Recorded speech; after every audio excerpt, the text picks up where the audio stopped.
Hey guys, Josh here. ADV Fan 4 is our tag. Go follow us. Hey, today I want to give you a straight up, honest opinion about the 1700 bunkhouse. 1700 BH. It's the Winnebago model bunkhouse. It's the smallest bunkhouse that they make. I'm going to give you just a straight up, honest review.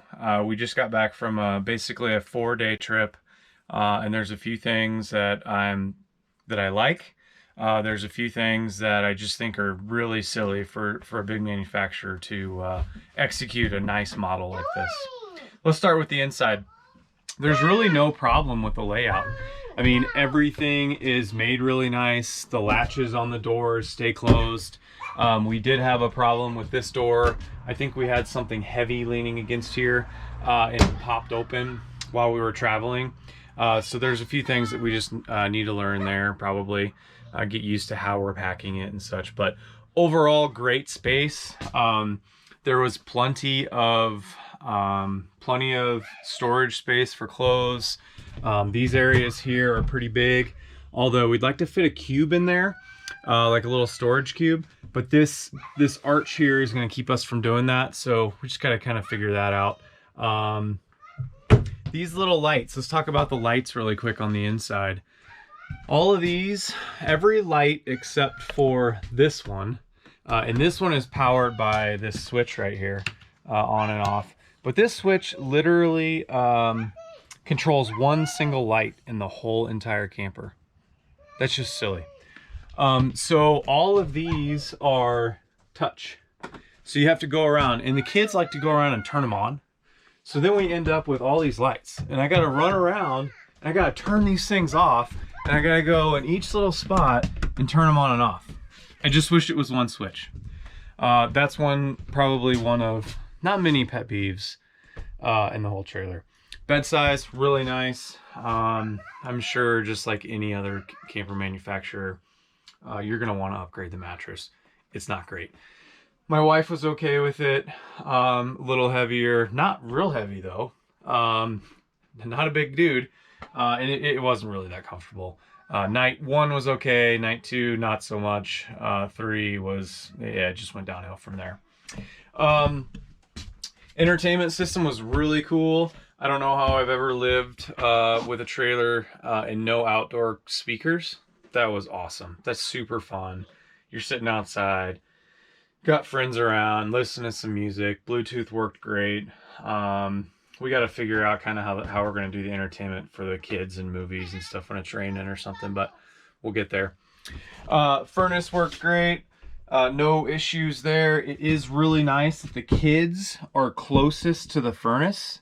That helps out, I think, a lot with heat, especially because that back door is under there. I'll show you here in a second. I think that lets a little cool air in and probably some hot air in as well. But I think everything equaled out nice because the furnace is here, blows right on the kids. They were comfortable, slept through the night, no issues at all. So that was nice. These bunk mattresses, really thin. You're probably going to want to replace those or upgrade those. My wife had to sleep down here with my daughter one night. She didn't want to fall asleep, so they laid together. I'll show you what damage led from that here in just a second. Back window, really nice. My son is a little older, so he can open that back window. He likes that, likes to have the sun. He sits here in the early mornings and just kind of hangs out. The kids have USB ports here. I don't think it matters how hard you try. These days, the kids are going to jump on their iPads for a few minutes, maybe late at night too, or really early in the morning while we're cooking breakfast. You know, it gives them something to do. So they got their USB chargers. I'll show you another light that's way under here that's kind of a pain. It's another one of the touch lights. So if my daughter goes in there and turns it off, I got to crawl in there and turn that off. So again, not a huge fan of the light setup.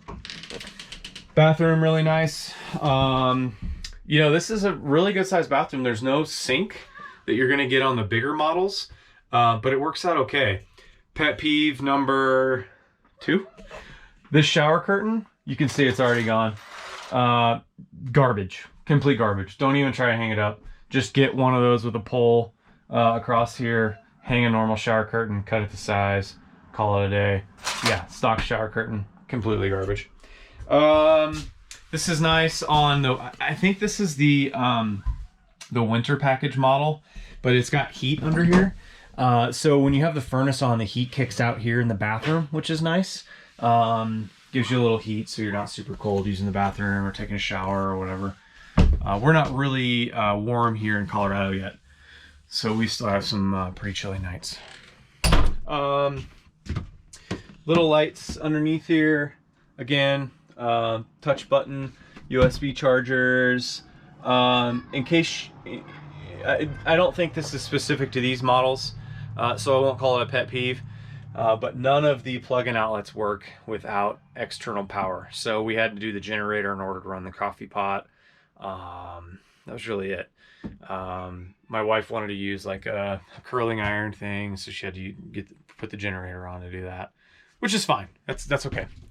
All right, I think that is basically it. I'll give you a little roundabout here so you can get a good view. That's from the bed back.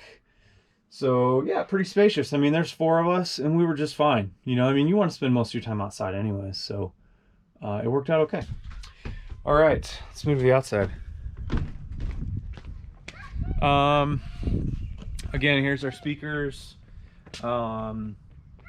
The refrigerator was a little getting used to with the propane and electric and trying to figure out if it worked, didn't work, but we got there. Again, I don't think that's anything specific to the Winnebago Micro Mini. This would be kind of cool. Someday I'd like to mount a TV here. That'll be fun for outdoor stuff. Pet peeve, maybe number 3. I would really like to mount a bike rack on this back bumper, but it's also garbage. You know, you would think that big manufacturers like Winnebago know that people are going to bring their bicycles, kids, families. You know, you're going to bring bicycles along with you, and this bumper just doesn't accept a bicycle hitch, which I'm pretty bummed about, so we'll have to figure that out. There's manufacturers that make supports and people that have welded on supports and stuff underneath, but since we have the winter package, you can see under here, maybe not see. See if I can get it kind of sideways or upside down, but you can see that there's the insulation that runs the whole length of the camper. So if I welded anything on, I would have to mess with this insulation backing, and I'm not going to do that. I'm not going to mess with the insulation that comes with the camper and mess that up. So we'll probably do a hitch rack or something that goes on the very front. Front of the camper, no problems. The electric jack worked great, no issues. Tons of storage under here.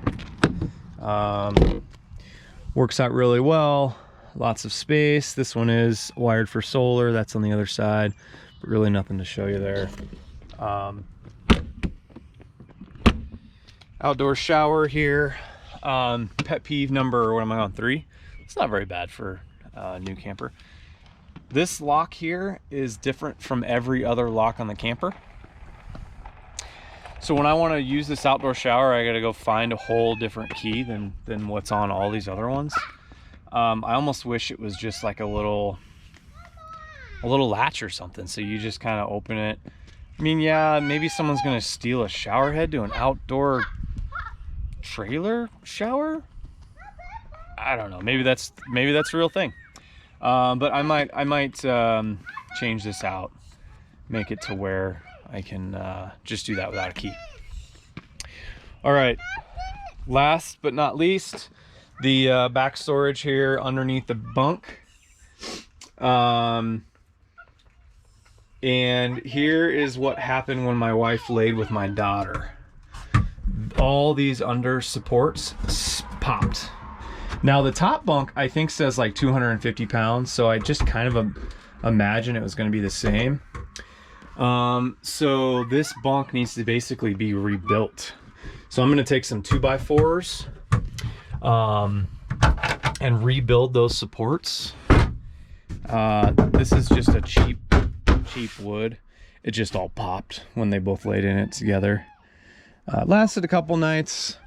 But that's just not, that doesn't seem right to me. I mean, that's really silly. You could fit a 16-year-old in here and he's gonna break that, right? So that'd make a lot of sense. Here's the other USB storage, the other light in the back. Again, this is the one I gotta crawl in and turn on and off if my daughter turns that on. That's basically it. Hopefully that helps out. Camper's really nice. It pulls really well. No issues. I think I need to do a little bit of a brake adjustment, but you know, that's probably just common stuff on any trailer. We've had other trailers before. I've had trailers my whole life, but we've never gone full in camper trailers. This is the full camper trailer we got, or that we've ever got. Decided to go with Winnebago. Figured it was built nice. It definitely is. Again, go follow us, ADVFam4 on Instagram and obviously YouTube. And if you guys have any questions, let us know. Thanks a lot.